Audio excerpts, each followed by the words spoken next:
আমি এই কসাই মোদীকে বিজেপিকে বলতেছি আর মহাভারতের হিন্দু ভাইদেরকে বলতেছি, দীর্ঘ বছর মুসলমান ভারতের জমিনে মহাভারত শাসন করেছিল, কিন্তু কোনদিন আপনাদের ঘরের মধ্যে আপনাদের মন্দিরের মধ্যে কি আঘাত করেছে? Ajmer recording. Subscribe, like, comment, share করুন।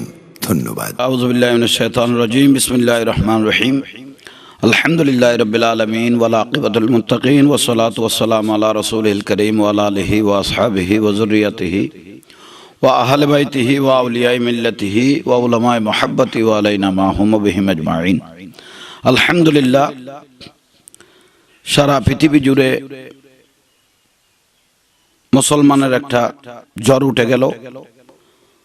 আমাদের প্রাণপ্রিয় নবী হযরত মুহাম্মদ সাল্লাল্লাহু আলাইহি ওয়াসাল্লামের স্ত্রী মা আয়েশা সিদ্দিকা রাদিয়াল্লাহু তাআলা আনহাকে নিয়ে এই ভারতের দুই বেজরমা বড় অথর্ব, একজনের নাম নফুর শর্মা ও একজন বেজরমা, আর একজন হলো নফুর কুমার জিন্দালাল।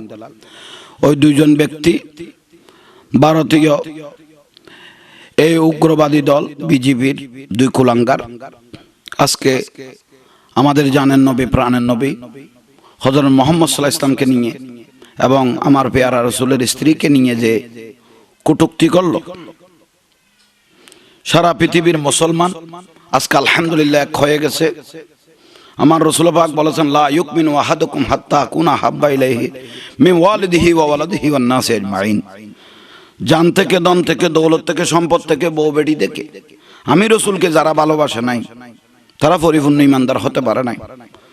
আমার বাবাকে আঘাত করলে, আমার মাকে আঘাত করলে, আমার আত্মীয় স্বজনকে, ছেলে মেয়েকে আঘাত করলে আমাদের এই বাবা আঘাত লাগে না।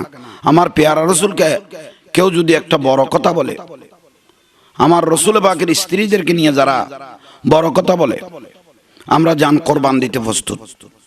কারণ আজকে ভারতের উগ্রবাদী দল বিজেপি, আমরা করোনার মধ্যেও দেখেছি এক কসাই মোদী মসজিদের মুসল্লিদেরকে ইচ্ছাকৃতভাবে বাপের বয়সী, দাদার বয়সী মানুষদেরকে কিভাবে পুলিশ দিয়ে, আর্মি দিয়ে কিভাবে ফিটাইলেন, এটা ইচ্ছাকৃতভাবে মারলেন, গোটা দুনিয়া দেখেছে। এত বড় কোলাঙ্গার এই বিজেপির দল, এই কসাই মোদী। আমরা আরো দেখেছি 1 কেজি গোশত যদি কোনো মুসলমান যদি নিজের ছেলে মেয়েদেরকে খাওয়াইবেন, ঘরে নিয়ে যাচ্ছেন, অথচ ভারতের ইসকন হাজার হাজার যারা আগ্নেয়াস্ত্র নিয়ে রাস্তার মধ্যে হাঁটে, তারা রাস্তার মধ্যে আমার মুসলমান ভাইকে রাস্তার মধ্যে ফেলে 1 কেজি গোশত হাতে দেখেছে, রাস্তার মধ্যে ফেলে কুকুরের মতো ফিটাইলেন, সারা দুনিয়া চোখে দেখেছে। এই উগ্রবাদী দল বিজেপির দল কসাই মোদী, এই নফুর শর্মা এবং নবীন কুমার জিন্দাল, এই দুই ব্যক্তি শুধু বয়কট করলে হবে না, সাসপেন্ড হলে হবে না, সারা এই মহাভারতে তাদেরকে ফাঁসির কাস্টে ঝুলিয়ে তাদের লাশ দুটাকে সারা পৃথিবীর মাঝে দেখানো হোক, এই মহাভারতে ঘুরানো হোক। আমরা মুসলমানের এই দাবি। কারণ আজকে আলহামদুলিল্লাহ দেখতেছি প্রায় পৃথিবীর 15টা রাষ্ট্র, 15টা থেকে উপরের রাষ্ট্র তাদের ভারতীয় পণ্য বর্জন করছে। খোদার গজব দেখতেছি, আজকে তাদের অর্থনীতির মধ্যে কোটি কোটি ডলার দশ পড়তেছে। আলহামদুলিল্লাহ, মুসলমান একদিন এক হবে। রাসূল সাল্লাল্লাহু আলাইহি ওয়াসাল্লামের অপমানে যদি না কাঁদে তোর মন, মুসলিম নয়, মুনাফিক তুই, রাসূলের দুশমন। কারণ সারা পৃথিবীর মুসলমান কাঁদতে হবে। দয়াল নবীর শানে কেউ যদি আঘাত করে, সারা পৃথিবীর মুসলমানকে এক হতে হবে। আজকে যে মুসলমানের উপর যে আঘাত, যে নির্যাতন শুরু হয়ে গেল, সারা পৃথিবীর একটা জ্বর উঠে গেল। আজকে দেখতেছি আরব যুক্তরাজ্য, ইরান, ইরাক, কুয়েত, কাতার, বিভিন্ন রাজ্য আলহামদুলিল্লাহ তাদের শুধু পণ্য বর্জন, তাদের শ্রমিক যা আছে তাদেরকেও ছাঁটাই করে দিচ্ছে। ভালো লাগতেছে আলহামদুলিল্লাহ। মুসলমান আমরা যদি সবাই এক হই, বাংলার মুসলমানও সবাই আলহামদুলিল্লাহ জেগে উঠেছে। দেখেন ভারতের মুসলমানও সবাই জেগে উঠেছে। আমি এই কসাই মোদীকে বিজেপিকে বলতেছি আর মহাভারতের হিন্দু ভাইদেরকে বলতেছি, দীর্ঘ বছর মুসলমান ভারতের জমিনে মহাভারত শাসন করেছিল, কিন্তু কোনদিন আপনাদের ঘরের মধ্যে, আপনাদের মন্দিরের মধ্যে কি আঘাত করেছে? আপনাদের যারা মুরব্বী আছে, হিন্দু ভাইদের মধ্যে যারা মুরব্বী আছে, তারা বলেছে মুসলমান দীর্ঘ বছর এই দেশ শাসন করেছে, ইচ্ছাকৃতভাবে আমাদেরকে কোনোদিন কোনো ধর্মের উপর আঘাত করে নাই। আজকে আমাদের ঐতিহ্যবাহী জিনিসগুলো দেখেন, আগ্রার তাজমহল, দিল্লির জামে মসজিদ, এগুলো আমাদের স্মৃতি। আজকে এক একটা স্মৃতি, এগুলো মুসলমানের ঐতিহ্য। আজকে দেখুন শত শত বছরের বাবরি মসজিদ কিভাবে কসাই মোদি ইন্ধন দিয়ে ভেঙে ফেললো। শুধু তাই নয়, মসজিদে আজান পর্যন্ত বন্ধ করে দিল। অনেক মসজিদ ইচ্ছাকৃত ভেঙে ফেললো, মুসলমানের ঘরে ঘরে আগুন জ্বালাই দিল। এই ইস্কনের দালালেরা আজকে এসে গোটা বাংলাদেশকেও আজকে গোলাটো করার একটা চেষ্টা করেছিল। এই যে সারা পৃথিবী আজকে মুসলমানকে আঘাত করলো, আমার দয়ার পেয়ারা রসুলকে ইজ্জতের নিয়ে আঘাত করলো, মা আয়েশা সিদ্দিকা রাদিয়াল্লাহু তাআলা আনহাকে ইজ্জত নিয়ে আঘাত করলো। সারা পৃথিবীর মুসলমান এক হয়েছে, জ্বর উঠেছে। কিন্তু আমাদের বাংলাদেশের মধ্যে উগ্রপন্থী দল একটা ঢুকাই দিয়েছিল, যে কিছুদিন আগে 116 জনের নামের তালিকা যারা নিয়ে আসলো, এই ইস্কনের দালাল, ভারতের মোদির দালাল, গণকমিশন নামে এই কমিশন আজকে 116 জনের নাম যে ঢুকাই দিল। 1000 মাদ্রাসার তারা অডিট করলো, কিন্তু আজকে তাদের কোনো বিবৃতি আমরা চোখে দেখতেছি না, তাদের বিবৃতি নাই। তারা কোটি কোটি টাকা পাচ্ছে মাদ্রাসার পিছনে অডিট চালানোর জন্য, কোটি কোটি টাকা পাচ্ছে তাদের সংগঠনকে মজবুত করার জন্য, মুসলমানকে দমানোর জন্য, আলেম সমাজকে দমানোর জন্য। আজকে দেখেন সীতাকুণ্ডর জমিনে এই মানবতার ফেরিওয়ালা, মদিনার ফেরিওয়ালা হলো এই আলেম সমাজ, গাউসিয়া কমিটি। সিলেটের বন্যাত্মদের মধ্যে ঘরে ঘরে গিয়ে চাল ডাল তেল বিভিন্ন সামগ্রী পৌঁছাই দিল এই আলেম সমাজ। আজকে সে আলেম সমাজের তালিকা করলো ওই গণকমিশন নামে ওই কুলাঙ্গার গুলো, এই তুরিন আফরোজ, এই কুটক্তি শয়তান।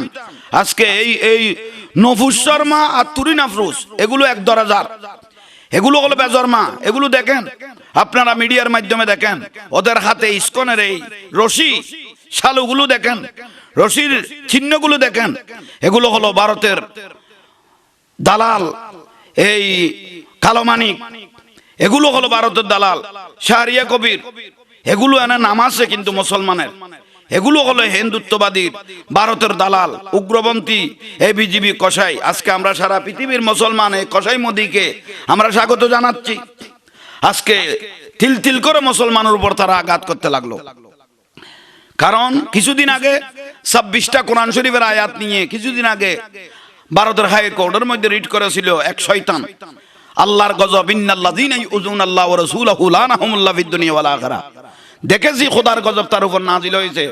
রাস্তার মধ্যে জাঁটা জোতা দিয়ে তাকে উলঙ্গ করে পিটলো, আল্লাহর গজব নাজিল হলো। কোরআন শরীফের 26টা কোরআন শরীফের আয়াত ভুল ব্যাখ্যা করলো, ওই শেষ পর্যন্ত আল্লাহর গজব নাজিল হয়েছে। আজকে দেখতেছি ভারতের উপর মনে হয় আল্লাহর গজব নাজিল হচ্ছে। আমাদের বাংলাদেশের সমস্ত মুসলমান যারা আছে, ভারতের পণ্য বয়কট করো। আপনারা মনে মনে চিন্তা করতেছেন ভারতের পণ্য বয়কট করলে খাবো কোথায়? ইয়ার জুকুমাইয়া সাহেব গায়রে হিসাব, রিজিক তো আল্লাহর হাতে, আপনি ভারতের উপর নির্ভরশীল হবেন কেন? রিজিক আল্লাহর হাতে। যারা আমার রসুলের উপর আঘাত করবে, এটা আমাদের ইমামের উপর আঘাত করেছে, আমাদের কলিজের উপর আঘাত করেছে, আমাদের জানের উপর আঘাত করেছে।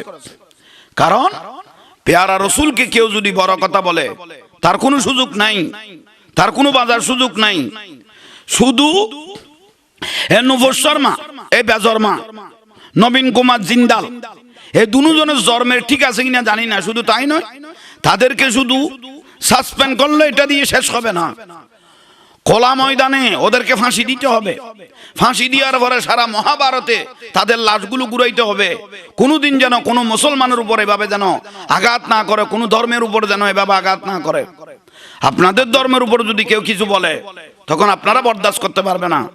আজকে ইসলাম ধর্ম হক ধর্ম, আলিয়াউমা আকমালতু লাকুম দীনাকুম, ইসলাম পরিপূর্ণ ধর্ম, সমস্ত মনীষীরা বলে গেছে, বিভিন্ন অন্য ধর্মের মানুষেরা বলে গেছে। আজকে ইহুদি, নাসারা, খ্রিস্টান, বিভিন্ন উগ্রবাদী দল, এই ইস্কনের দল, ভারতের এই দালালেরা, এই বিজেপি, এটা উগ্রবাদী দল। সারা পৃথিবীকে জানান দিচ্ছি, এই মোদি কসাই, ও ডাস্টবিন থেকে এসেছে, ও কষার থেকেও বড় মারাত্মক। সারা পৃথিবীর মাঝে ওকে খোলা ময়দানে মাপসাইতে হবে, মুসলমানের মাঝে খোলা দুনিয়া মাপসাইতে হবে। ও যে কাজ করেছে, এ নফুর শর্মা, নবীন জিন্দালাল, ওদের দুজন ফাঁসির কাস্টে ঝুলিয়ে তাদের লাশগুলো সারা মহাভারতে ঘুরাইতে হবে। কোন মুসলমানের ইসলামের উপর যদি আঘাত করে তাদের শাস্তি এই পরিণতি। তো আলহামদুলিল্লাহ, আল্লাহ পাকের অসংখ্য মেহেরবানি, আজকে সারা পৃথিবীর মুসলমান এক হয়েছে, বাংলার মুসলমান আলহামদুলিল্লাহ এক হয়েছে। আমরা দেখেছি গতকালের মধ্যে বাংলাদেশ ইসলামী ফ্রন্ট, ইসলামী ছাত্র সেনা, যুব সেনা, ঢাকা এবং সমস্ত বিভাগীয় জায়গার মধ্যে সারা বাংলাদেশে ঝড় তুলেছে। আলহামদুলিল্লাহ, সবাই একত্রিত হয়েছে, বাংলার সমস্ত মুসলমান একত্রিত হয়েছে। আজকে আলহামদুলিল্লাহ একদিন এই গোটা পৃথিবী মুসলমান শাসন করবে, এই আশা আমাদের আছে। আল্লাহ সুবহানাহু ওয়া তাআলা আমাদের প্রত্যেককে কবুল করুক। বিশেষ করে এই নফুর শর্মা, নবীন কুমার জিন্দাল, এই দুই শয়তানকে কলা ময়দানে ফাঁসিতে ঝুলিয়ে সারা মহাভারতে দেখা হোক, এটা আমরা প্রতিবাদ জানাচ্ছি। আর ভারতের এই উগ্রবাদী দল বিজেপি কিভাবে দাদার বয়সী, বাপের বয়সী মানুষকে, মুসল্লিদেরকে এভাবে পিটাইলো, পুলিশ দিয়ে, আর্মি দিয়ে, আমরা নিজের চোখে দেখেছি। ও এমনি মুসলমান বিদ্বেষী হিসেবে আমাদের বাবরি মসজিদটা কিভাবে ভেঙে দিল। আল্লাহ আমাদের প্রত্যেককে, সারা মুসলমানকে বুঝার এবং দেখার আল্লাহ তৌফিক দান করুক। তাদেরকে ফুলের মালা নয়, তাদেরকে জোতার মালা দিয়ে সারা দুনিয়ায় বরণ করা হোক। আল্লাহ আমাদের প্রত্যেককে কবুল করুক, আমিন। আসসালামু আলাইকুম ওয়া রাহমাতুল্লাহি ওয়া বারাকাতুহু।